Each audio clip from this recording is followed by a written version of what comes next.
السلام عليكم ورحمة الله وبركاته. أهلا وسهلا بكم أصدقائي الأعزاء. تحية طيبة. نتواصل دايما مع بعض في حلقاتنا على القناة. أتمنى اللي لسه ما اشتركش في القناة ينورني ويشترك ويشرفني ويعمل لايك وينور القناة ويعمل يعني تعليق كده، كومنت كده، يعني يقول لي ايه رأيه فيا. يعني أنا عايز أعرف رأيك فيا يعني. اتمنى اللي لسه ما اشتركش ينورني ويشترك، بجد انا محتاج دعمكم يا جماعه. النهارده في كام حاجه كده، بس انا يعني اخلي لكم مفاجاه كده في نهايه الحلقه. في مفاجاه حلوه جدا بالنسبه للنادي الاهلي. طيب، في خبر اتنشر وانا واخده بصراحه يعني عن اونكل ابو المعاطي زكي. اونكل ابو المعاطي زكي نجم اليوتيوب بيقول ان في تواصل او محاولة من السيد سالم الشمسي انه يصلح العلاقات مع النادي الاهلي، ويعتذر للكابتن الخطيب عن ما بدر من الادارة الحالية لبيراميدز من افعال وحركات وحاجات كيدية ضايقت مجلس ادارة النادي الاهلي وضايقت جمهور الاهلي الجميل العريق اللي هو يعتبر بجد من افضل جمهور على مستوى العالم. انا شخصيا بعتبر جمهور النادي الاهلي من افضل الجماهير على مستوى العالم. جماهير لا تقبل الهزيمة، جماهير لا تقبل الانكسار، جماهير محبة جدا لناديها، مخلصة جدا لناديها، في ظهر ناديها وفي ظهر إدارة ناديها على الحلوة وعلى المرة، زي ما أشعاراتهم أو أغانيهم بتقول على الحلوة والمرة معاه. فعلا دي حقيقة فعلا على جمهور النادي الأهلي.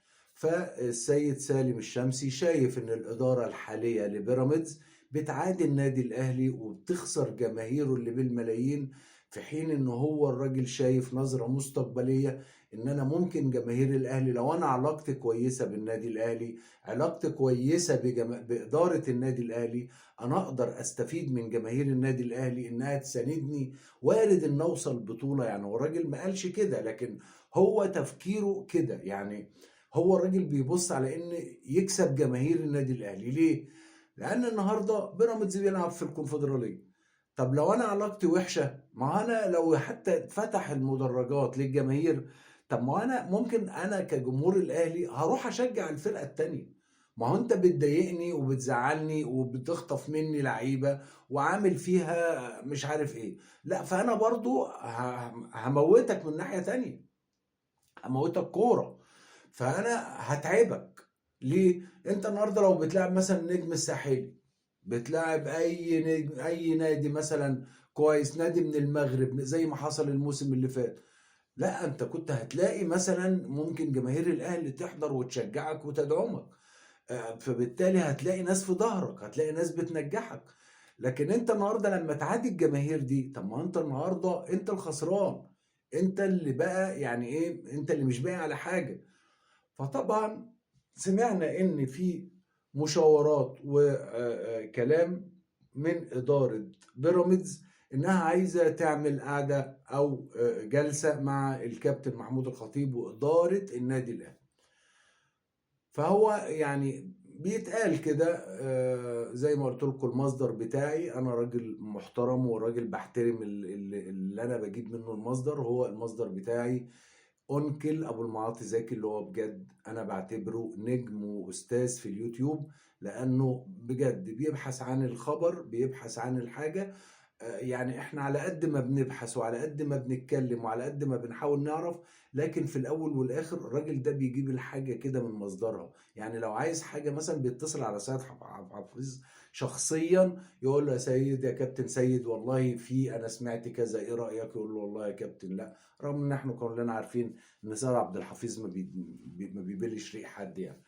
فالمهم ان الموضوع في حيز الاتفاقات، في حيز الكلام، في حيز المبادرات، لان هم حاسين ان هم في خطر، حاسين ان هم مكروهين، حاسين ان هم مش هينجحوا بالطريقة دي.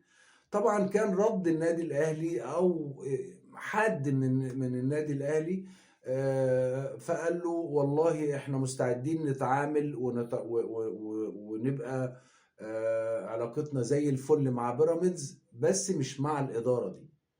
يعني ممدوح عيد والحاشية بتاعته والشلة التعبانة دي اللي كانوا بيضايقوا النادي الأهلي وبيعملوا، يعني معلش، انت في موضوع رمضان صبحي ده، رمضان صبحي ده ما كانش قدامه غير الأهلي.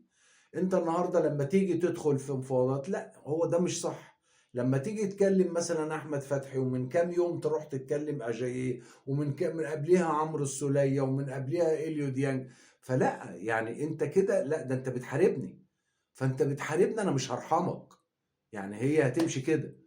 فطبعا رد إدارة النادي الأهلي على الكلام ده، والله احنا مستعدين نستقبل السيد سالم الشمسي في النادي الأهلي، لكن مش هنتعامل مع نادي بيراميدز إطلاقا في ظل وجود الإدارة التافهة الخايبة المتخلفة اللي ماسكة بيراميدز دلوقتي، وهتوديه في داهية إن شاء الله.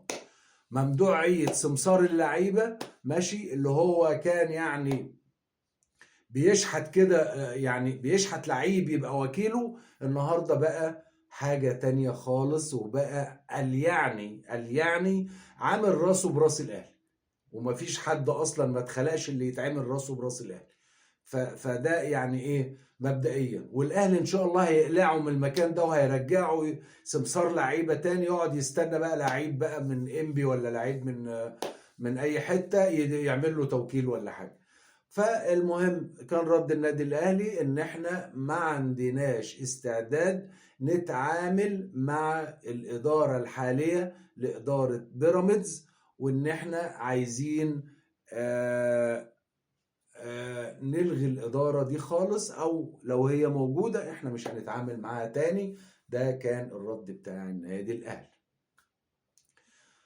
في المفاجاه بقى اللي انا قلت لحضراتكم عليها، النادي الاهلي حسب المصادر اللي احنا بنحاول ان احنا يعني نفهم منها، ان في صفقة قوية جدا جدا هجومية، لاعب اسمه أيمن حسين. ده لاعب عراقي، ده مسميينه يعني زي ما تقول كده امبراطور آسيا، أو هداف آسيا، أو ميسي آسيا، أو رونالدو آسيا، حاجة كده ما شاء الله. يعني لعيب بيقولوا عليه جامد جدا.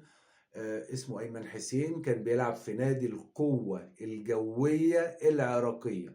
اللعيب ده خلاص النادي الاهلي خلص معاه، وهيجي ان شاء الله في الانتقالات الصيفية ان شاء الله بعد حوالي 3 او 4 شهور، او يعني في شهر 6 تقريبا يعني. فدي المفاجأة اللي انا كنت بقول لكم عليها في بداية الحلقة. وطبعا بنتمنى ان شاء الله بكرة مباراة النادي الاهلي وسيمبا التنزاني في تاني مباريات دور ال 16 في بطولة كأس إفريقيا للأندية أبطال الدوري. النادي الأهلي إن شاء الله لو كسب بكرة بإذن الله هيبقى يعني موقفه كويس جدا، متصدر المجموعة ب6 نقط. ودي حاجة كويسة، لأن الماتش اللي جاي بعد كده هيكون في القاهرة هنا بمشيئة الله، هيكون مع فيتا كلوب وبإذن الله، واللي بعديه كمان مع فيتا كلوب هناك. يعني إن شاء الله لو الأهلي بإذن الله كسب بكرة وكسب فيتا كلوب هنا، وراح هناك كسب فيتا كلوب هناك، كده خلاص النادي الاهلي صعد باريحيه شديده باول المجموعه، بمسافه كبيره جدا بينه وبين التاني اللي بعديه. بنتمنى التوفيق للنادي الاهلي، وبتمنى انا شخصيا منكم ان يا ريت اللي ما اشتركش في القناه يدعمني ويشترك، انا محتاج دعمكم. وبشكركم، ونلتقي ان شاء الله في حلقات قادمه باذن الله. شكرا لكم، والسلام عليكم ورحمه الله وبركاته.